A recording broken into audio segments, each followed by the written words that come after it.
cho bây giờ đó nó ta sẽ nói chơi bé tôi sẽ kiếm một cô sẽ là người ta đó nó tôi sẽ học bé một tôi đã lo cái này ở trong cho nó chỉ cho om bằng sẵn gió đó bên nào Trung điểm ra như Trung Quốc thôi đấy giờ một câu đi với cho hồng câu á rồi với cho hồng câu á này giờ có chín săn sẻ đâu một tháng rồi nó cần lại chứ sao cơ vô giờ nó mới có trong kín hình cái tên này chúng tên này pha tạo này bỏ đi để cho mướn nào cái xé cái kia là bé cho tại mới này đó trên nào là yên bị chích đà lên đó nó đâu sẽ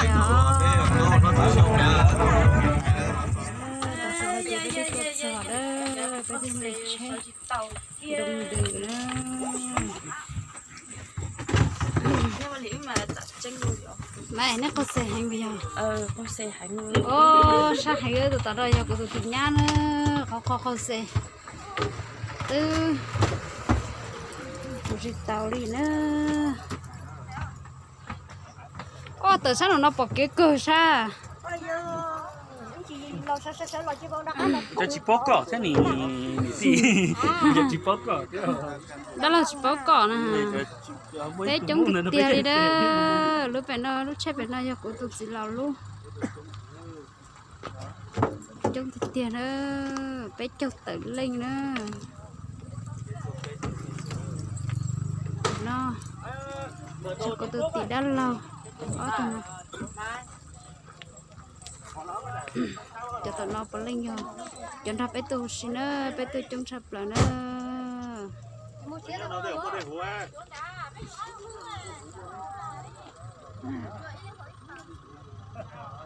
cho tôi nói gì tôi cho mình giàu nó bé tôi chống sập lại đi đó tại sao nó giờ bé giờ sau là nó mò mình xin bé mà mua nó bé lại rồi nó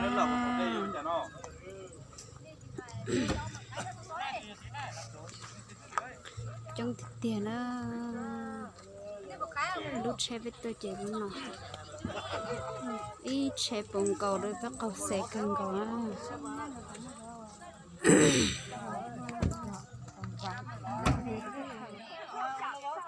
nhiều xa xa nhiều liền nhiều thật nhiều nữa ra thì tiền để nó trong sạch rồi chỉ trong kia nếu mà chỉ trong họ nhưng mà nó tuổi có lúc trong đấy lúc này trong này lúc này có lúc này phải chết này nó để những cái cây mà mãi chị nào đúng rồi có lúc chụp trong cái đó tệ hay có lúc chủ trong thế nhưng chỉ mất cái điện thoại trong mà cái chụp ảnh chụp bé chó gì chơi nhớ không bé chó này họ chỉ like mà bán đi mà chuyển đi đấy cô dùng phay của nó dùng phay cho dùng tiền này nó sao nó mới ít kia sao mà đi để cho em chụp đi cú gì thì có lú y thế xong đó phải chẳng quá đấy chẳng tay khó còn nên phổ chút chia này có mà bên hẹn giờ này cái lúc rồi chị chủ là nói dài nữa chơi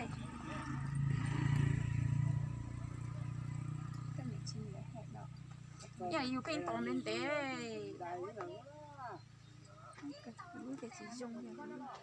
cái này hư nó lâu ấy bà ta họ đây ta nè bố mà tới lúc sáng là chú ý hư làm số té xe họ còn đây to hay phải một tàu to hậu số ấy tại sao nó chỉ bé tuần giọt tay nó là tôi bé chơi rồi nó sức cái tôi nhìn thấy chơi chỉ những giọt tay nó bây giờ nó mình chỉ mò bây giờ một cái mò nó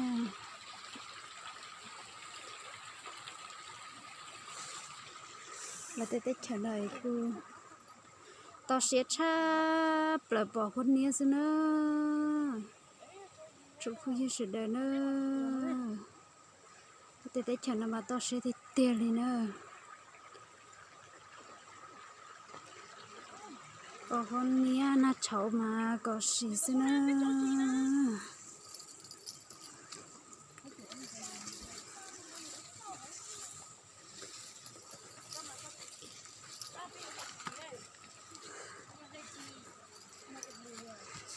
mai có chiếc khâu xe cả rong lo đi ra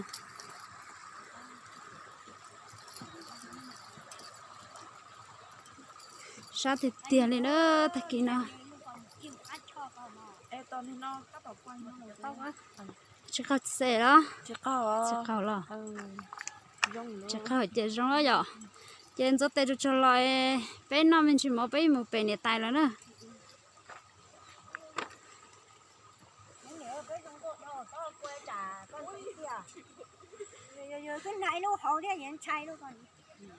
nên tại sao có chiếc khâu xe cả cái chiếc khâu lo thì nhá con này tụi nó có tụi nhá van lì á tuôn liền nè lu đã cắt lọt tụi nhá này giờ này giờ khâu xe đi nữa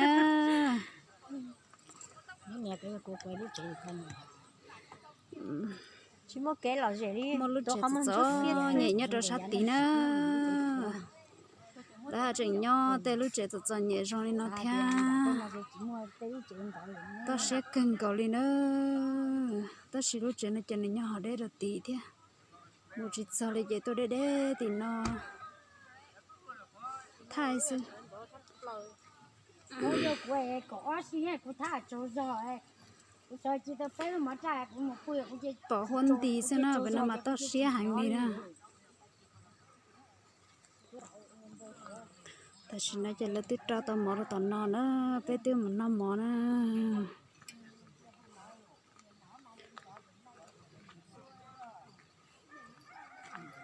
cho nên nó chỉ cho luồng cao su ô là tết chả nó mà tao sẽ thì tiền đi lô bên nó mà tao sẽ thì tiền đi lô bên nó mà tao sẽ sắp lại đi nữa tao sẽ thì tiền đi nữa thì nhá ai chả mới cho xuống chặt chớ rồi nó coi giờ xuống sao cái gì rồi xuống yên à cho lo luôn nè mà cho mình nếu bỏ cho tao lo hai lo cho nó mới chấp lời bây giờ chủ yếu lo không đại ơi nhắc kia nó nộp với tôi nó chân kia nó tôi chấp lời tôi nhắc nữa nó chỉ giờ kia của tôi nhắc kia nữa chưa chơi mua đó lần này mua tôi nhắc được rồi của chúa hả nó chỉ giờ này tên chúa nữa nó nè nó chỉ giờ này tên chúa nữa cho cô tôi tin giờ là mua chi nhiều Đâu nè. nó chỉ phải tin ban nữa nó lại đây qua xin giờ cho chơi plan à nên cho nên trong đầu tôi học bò cho nên đã tôi bên tôi không có lo nó sẽ lấy nó không thấy là nó nó chụp hình sẽ đến nó được bé đặt chạy thế nữa sẽ cãi cả nó bây giờ không có đấy rồi để chờ nó mà tao sẽ chập lại lên nó chập có xí thế nữa nó anh ơi ăn sáng đi mua bên phòng một phần nữa nào lần đầu tiên ảnh có nào nên có nhát chia theo để tận rớt vào tay linh tinh dẹp con lo thịt tiền này nữa chập không nhiều sự đời phải tàu con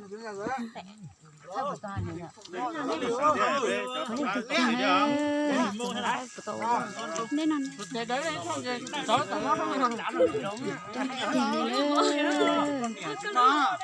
trong luôn cả cái gì con này nãy mua cái giòn cái gì giòn một cho phân điểm không nhiều tuổi nhiều lên rồi giờ tao mới tụt quay quá nó lo xong nó sợ cái có rồi nè Rồi em mua nó nhìn ở nó đâu? Anh nhà vô nghỉ nhiều luôn. Đây mà làm đấy. Đây nhiều quá nhiều không? Đấy không? À xin nó đây cho vô mua chợ này. Món nó có thêm món cái đó rồi đây. Nó. Anh đi. đó là cái lần này thì tụi nó sẽ xí thật đấy nó sẽ đến nó mỏ nó nè đó lần này thì nhắn này cả nó nạp đây tụi nó chút chuyện rồi tụi đó là nó nè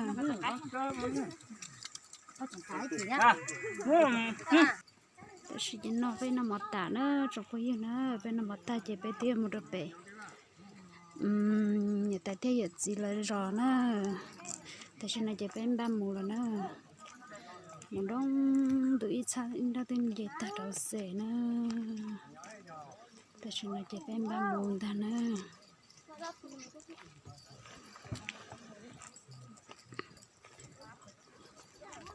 Lại đi. Biết sợ đâu. Ô, lên xe đi.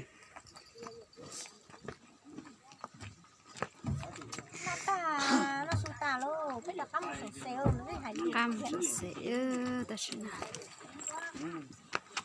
chị sáng cho học qua đi à? Mà chị sáng mua cho có một tao đâu phải không?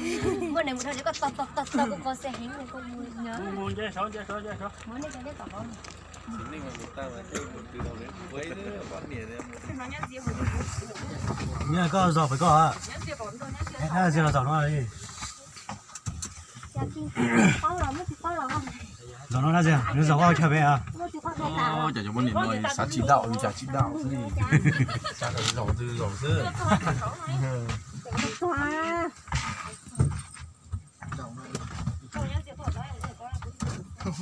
ta lo sport ta kêu phải trông lo đi cha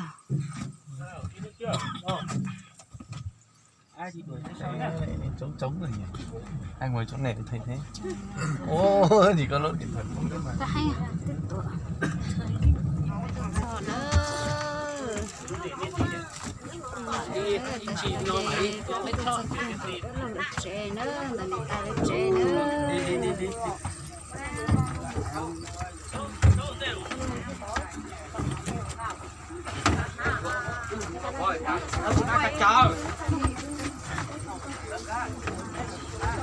Chị vô cả chợ đó này. Đó này. Vô cả chợ rồi. Cả chợ nó ít tiền mà làm ra. Bố trí không. Không. Có nên bố trí nó tụi ta cả chợ đấy. Ăn kiểu kêu mà. Anh cưới đâu? Mà lớn. Đây cưới luôn.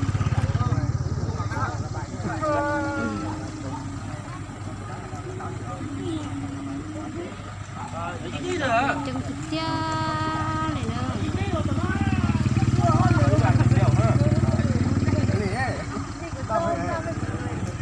cái ở có từ đào máy của tài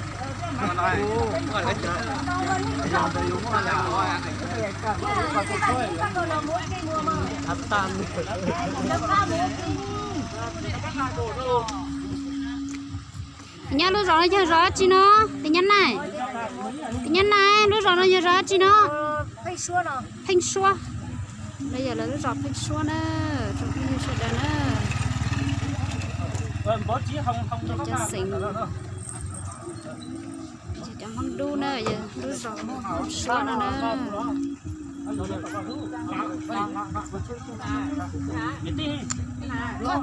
khó khăn nhớ gì nhá người cái gì mà làm ra Cái đi. Có tụ cái đấy, có cái mà. Có tụ cái. Có tụ em nào? Có tụ.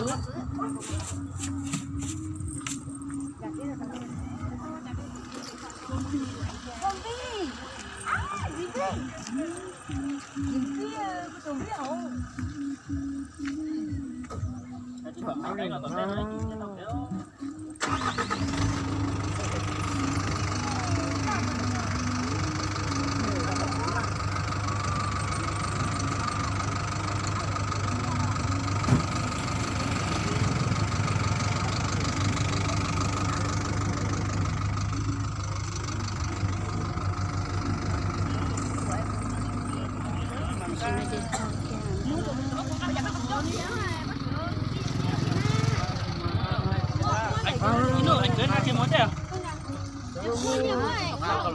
Cái mà cam một tóc. mua chỉ cho một cho mà mua cho chúng nó cho cho cà phê luôn đi này mua được con đi đâu Nó cam rượu nữa không? bây giờ có cho ta tỏ tay là sẽ hơi cho nó cũng cho liền không mấy cái cho anh lành luôn à cho lành luôn thì phỉ mò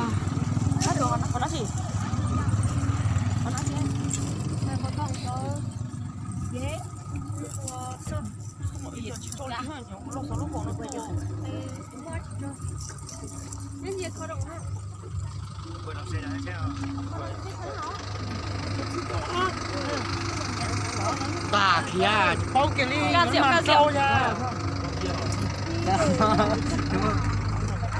Đúng rồi đó. Không.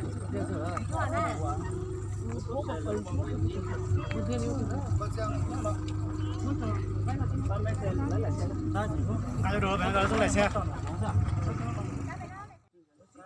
Chúng ta Về bố trí thì chết ta hay là phải chết à? để chuẩn bị đến nhà trai chúng ta tại thì là lúc chơi thì nó tầm nó Bố trí là tôi chung kinh gọi này cho một áo ba là cá. Áo ba là cá. Con nhiều không?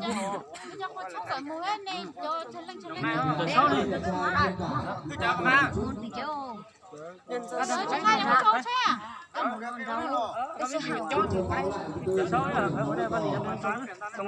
đã lo tới tình ác kia người mất cho có xu mà Đây cho con lên đây.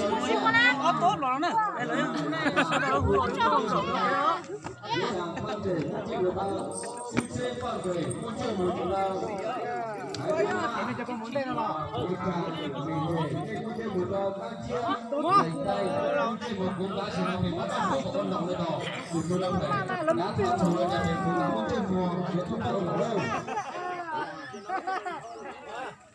Ngon một chú rồi.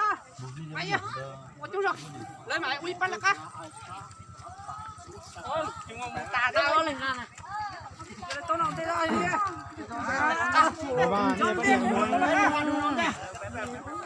bé ba mùng gọi đó ta xin nó bé chúng cái gì bé ba mùng gọi nữa ta xin nó Ôi chà cái ấy, bố mù đi.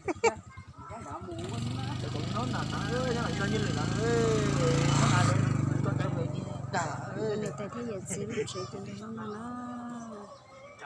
lấy chỉ anh chùa sẽ uống một cái lon nành tiết nữa nhớ giờ thế nào đó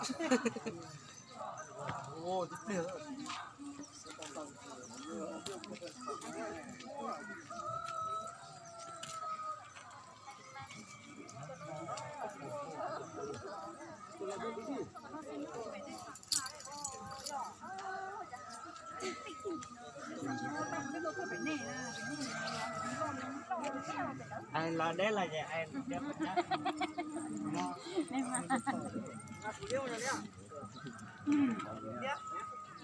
lúc trẻ rong có cười nữa Như thế sẽ kỹ là mà bông tới thời Đây là kia tua cho pháo to lớn như nào bây giờ? pháo hoa như nào lâu hai rong thịt tiền này nữa cho sao lợi rồi đi chả nữa ta xin nó Có đi lớn này cũng bàn bàn lấy dụ bây giờ. cho sao lợi có đi chả nữa dạ hành luôn sai nình rồi chứ Cái lòng tao lá hai. sẽ ta xin nó Có lại lòng đâu. có đi chả nhá đã tao lại cho nó tin sẽ vào nó chỉ bói hiểu mà thật khi này Nhá tiền trong cái cửa. Mà chả nó. Tôi nói thế tao. Nhắc, để đấy nhắc anh nha, nó ở tại thải rồi.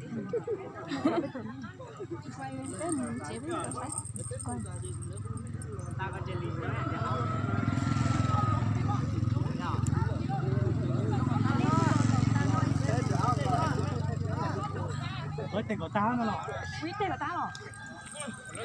là cho tên mù nó chụp quay sự đó quay mà con lớn lên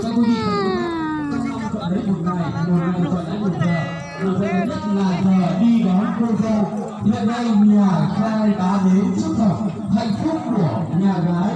Chân trọng kính mời nhà trai chúng ta hãy bước vào phòng hạnh phúc của cô dâu.